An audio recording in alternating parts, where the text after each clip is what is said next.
कमला जी की बचपन की सखी पुष्पा जी आज बहुत दिनों बाद उनसे मिलने आने वाली थी। जाहिर सी बात है कि इतने दिनों बाद आ रही हैं तो हफ्ता 10 दिन तो रुकेंगी। कमला जी के 2 बच्चे हैं।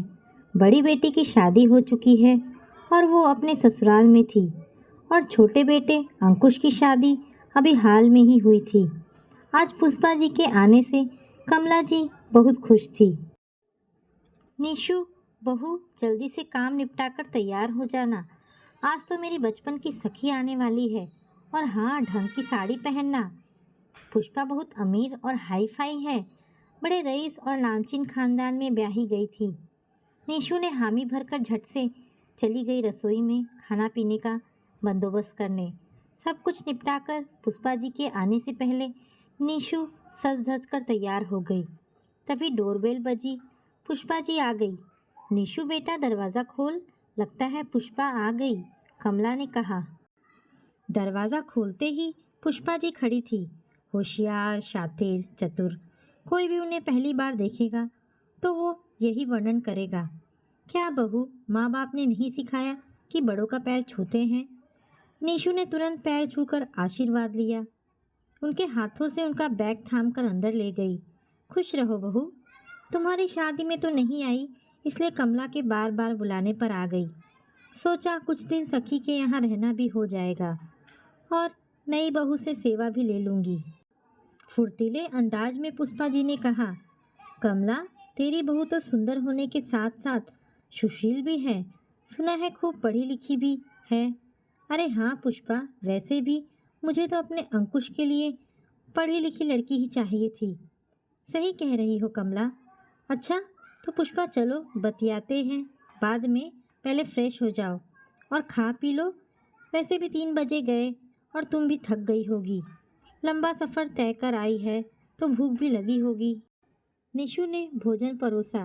निशु रसोई के काम में बहुत निपुण थी। अलग अलग प्रकार के पकवान बनाए थे उसने, और सब पुष्पा के हिसाब से। अकेले बना लेती हो या कमला को भी अपने साथ में घिसवाती हो? बहू, सब घर पर बनाया है या बाहर से ऑर्डर किया है? पुष्पा जी ने पूछा। नहीं आंटी, मैं जानती हूँ आप बाहर का नहीं खाती हो और मैं मम्मी से काम नहीं करवाती। वो तो अपनी मर्जी से ही मेरी मदद करवाती हैं। हाँ, पर आजकल की पढ़ी लिखी बहुओं को तो जानबूझकर अच्छा खाना नहीं बनाती ताकि उन्हें आगे से कोई बोले नहीं। अरे पुष्पा, आज भी तुम बदली नहीं, जैसी थी वैसी ही हो, कमला ने पुष्पा से कहा।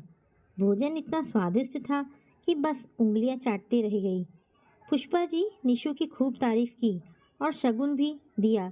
कुछ देर बाद सबके भोजन करने के बाद निशु ज्यों ही खाना खाने बैठी, पुष्पा जी ने टोका। क्या बहू, खाना खाने से पहले सास के पैर दबाते हैं? यह भी नहीं सिखाया क्या तेरी माँ ने? मेरी बहुएं तो आज भी मैं कहती हूँ तभी खाना खाने बैठती हैं और पैर दबाए बिना तो कभी खाना नहीं खाती। तुम तो ज़्यादा पढ़ी लिखी हो, इन सब बातों को कहाँ समझोगी? बातें सुनकर निशु जी ने कमला जी का पैर दबाया और फिर बाद में खाना खाने बैठी। अगले दिन कमला जी बाहर गई हुई थी। इसी का फ़ायदा उठाकर पुष्पा जी निशु के कान भरने लगी। बहू, तुम तो पढ़ी लिखी हो, ये साड़ी वाड़ी क्यों पहनती हो? ज़रूर कमला दबाव बनाती होगी। भाई, मैं तो अपनी बहुओं के पहनाव में ताका झाकी नहीं करती। हमारे यहाँ तो बहुओं को पूरी आज़ादी है। तुम कहो तो मैं बात करूँ कमला से। तुम्हें बेटी समझकर बता रही हूँ, घर का पूरा काम मत किया करो, नहीं तो कमला को आदत पड़ जाएगी। आधा काम सास के हिस्से रख दिया करो, वरना बहू कम नौकरानी ज़्यादा बन जाओगी। यह क्या मम्मी जी के सामने कुछ और उनके पीठ पीछे कुछ और। निशु को उनका यह अंदाज बिल्कुल पसंद नहीं आया। निशु समझदार थी। वह समझ गई कि पुष्पा जी उनके हंसते खेलते परिवार में फूट डालने का काम कर रही हैं। उसने कहा, नहीं आंटी जी, मम्मी जी ने मुझे मना नहीं किया है। मैं तो खुद ही साड़ी पहनती हूँ और हम दोनों मिलजुल कर घर का काम करती हैं, एकदम माँ बेटी की तरह। 2 दिन में ही उनका यह सब नाटक चलता रहा।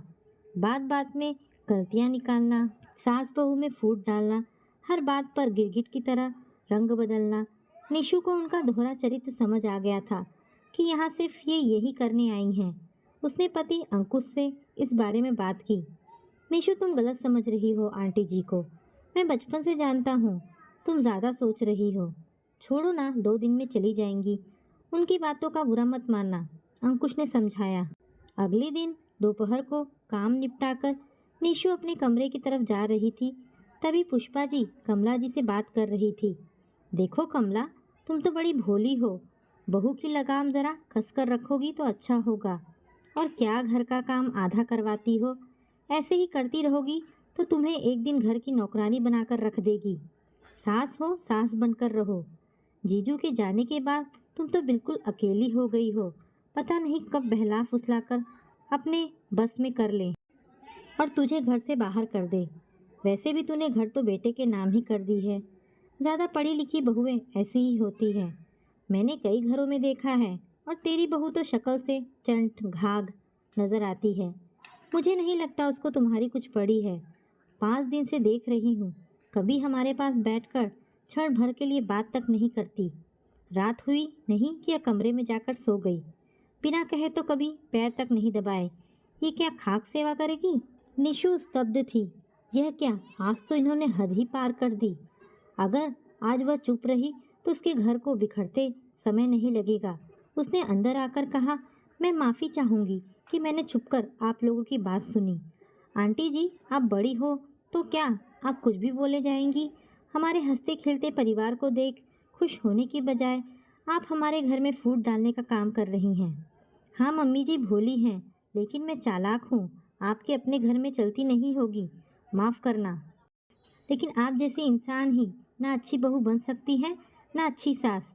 कृपया करके मेहमान की तरह रहें और जाएं। निशु की बातें सुनकर पुष्पा जी का मुंह खुला का खुला रह गया। वो समझ गई कि यहाँ उनकी दाल नहीं गलने वाली है। तो दोस्तों, क्या निशु को ऐसा करना चाहिए था या नहीं? मुझे कमेंट करके अवश्य बताएं। और आपको ये कहानी कैसी लगी? अगर आपको कहानी पसंद आई हो तो प्लीज़ इसे लाइक एंड शेयर करें। धन्यवाद दोस्तों।